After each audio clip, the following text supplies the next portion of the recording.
Weird, those people look like they're clawing at themselves. Welcome to Watch Mojo, and today we're counting down our picks for films that have fantastic opening scenes that the rest of the movie just doesn't live up to.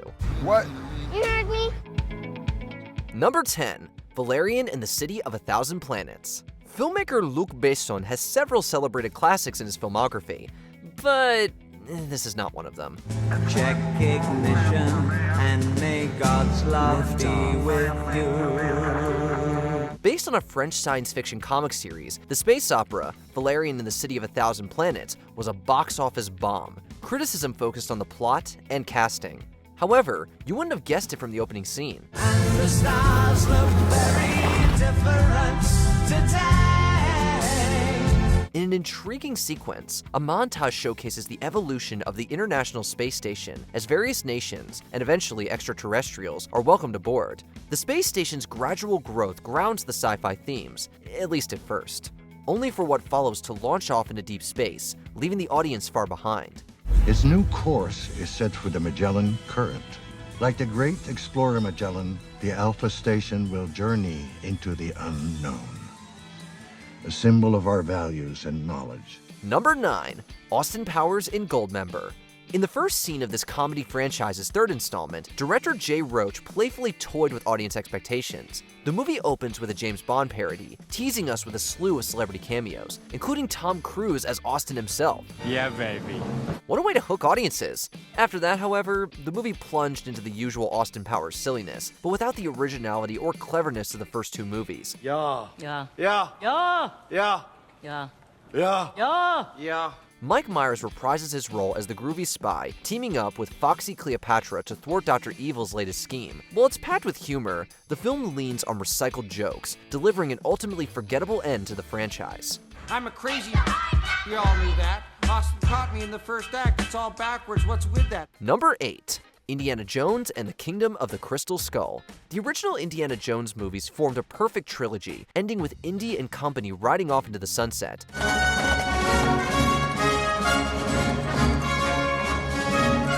So, a fourth really needed to justify its existence. And the first scene wasn't a bad start. Unfolding during the Cold War, the movie opens with a kidnapped Indiana brought to Area 51, where the Soviets want him to retrieve a mummified alien. Don't toy with me, Dr. Jones. What is the point of all this? If it's still magnetic, metal in this gunpowder should point the way. It was a clever way to connect to the previous movies, since the Ark of the Covenant was brought to the same warehouse at the end of Raiders. But it wasn't long before audiences were let down when Steven Spielberg infamously had Indiana survive a nuclear test in a refrigerator.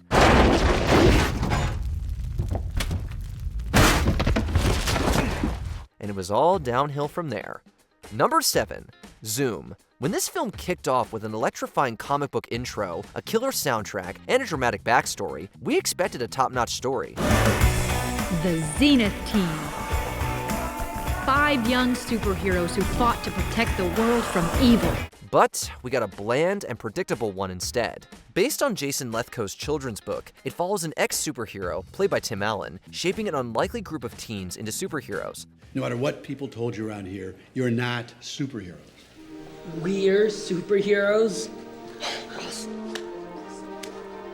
Yes! You're definitely white kids, I'll tell you that. Sounds promising, right? But after the thrilling start, the film quickly loses its steam. It lacks heart, and the humor and performances fall completely flat. Zoom is a cheesy, charmless affair with nothing to offer beyond the intro. Well, I didn't believe you then. But congratulations, because you have convinced me. Number 6, Aliens vs. Predator Requiem. Picking up from where the 2004 film ended, Aliens vs. Predator Requiem burst onto the scene with an explosive introduction. After a chestburster emerges from the dead Predator Scar, the Xenomorph Predator hybrid goes on a wild rampage. The Predator spaceship soon crashes outside a small Colorado town. You gotta show this to the sheriff. So far so good, right? Well, the Pred alien is a fun idea, but Requiem ends up feeling more like a teen slasher than either an Alien or Predator movie. The characters are flat stereotypes, and the dialogue cliche and cringeworthy. There's some interesting action in there, but it's too damn dark to see!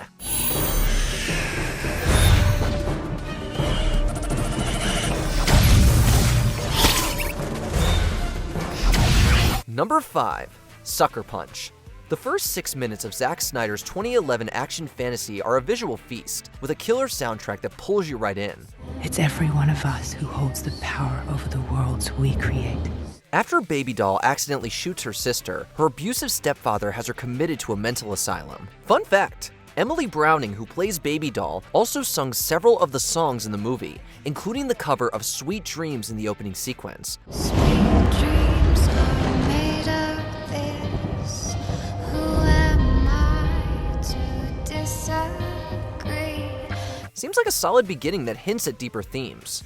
But then, the film takes a nosedive into a jumbled mess that's all style and little substance. Not even stunning heroines and fancy CGI can save it.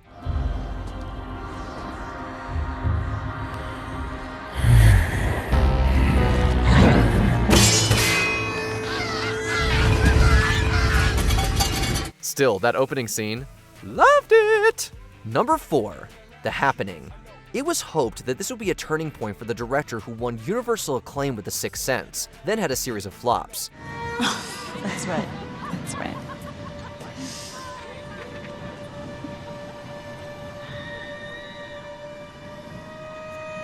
Did you hear that? But The Happening turned out to be another letdown in M. Night Shyamalan's filmography. It starts off intriguingly enough, though. In and around Central Park in New York City, people start freezing and then taking their own lives. Claire, are you seeing this?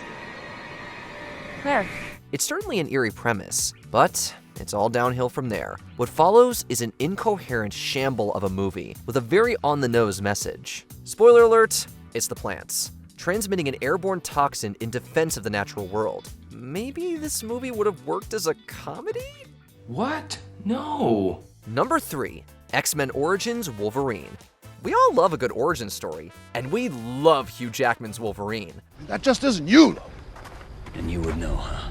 Put them together, and what could go wrong? Well, this. A strong opening scene sees the young James Howlett witness the murder of his father, which triggers his mutations and leads to his first kill. It's an emotional introduction to the character, and the subsequent montage of James and his half-brother fighting through historical events is pretty compelling too.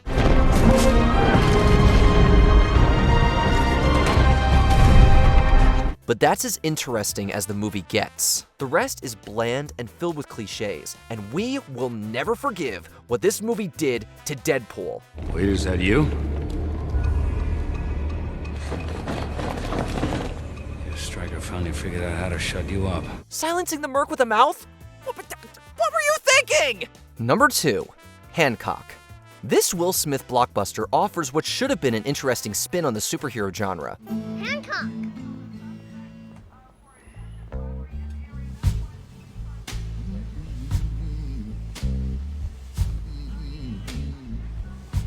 What, boy?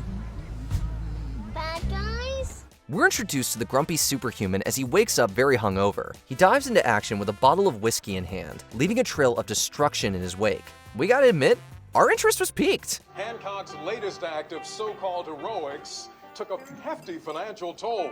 Initial damage estimates are said to top $9 million, which, if accurate, represents a personal record for the notoriously publicity-shy Hancock. This introduction sets up what could have been an unconventional but fun superhero saga. However, the second half is a narrative muddle. Suddenly, Hancock's immortal, and Charlize Theron's character is his soulmate? Whatever we are, we were built in twos, okay? We're drawn to each other. No matter how far I run, he's always there. He finds me. It's physics. It's all a mess. Before we continue, be sure to subscribe to our channel and ring the bell to get notified about our latest videos. You have the option to be notified for occasional videos or all of them. If you're on your phone, make sure you go into your settings and switch on notifications.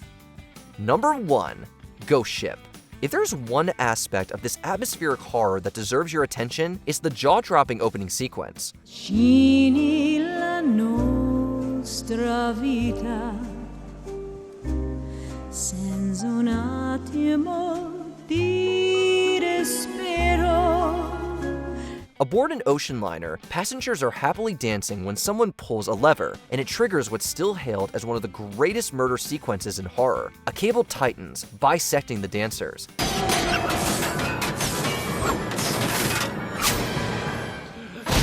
The The scene grabs you by the throat and demands your attention. However, the rest of the film is a gore fest with a weak plot. It all feels very derivative, especially compared to the innovative opening. Watch the intro and then throw yourself overboard away from this incoherent disaster.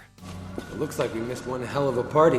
What's a movie you hated but thought had a lot of potential? Tell us in the comments. Well, no offense to Stevie, but you gotta have mojo, baby. Yeah! Did you enjoy this video? Check out these other clips from WatchMojo and be sure to subscribe and ring the bell to be notified about our latest videos.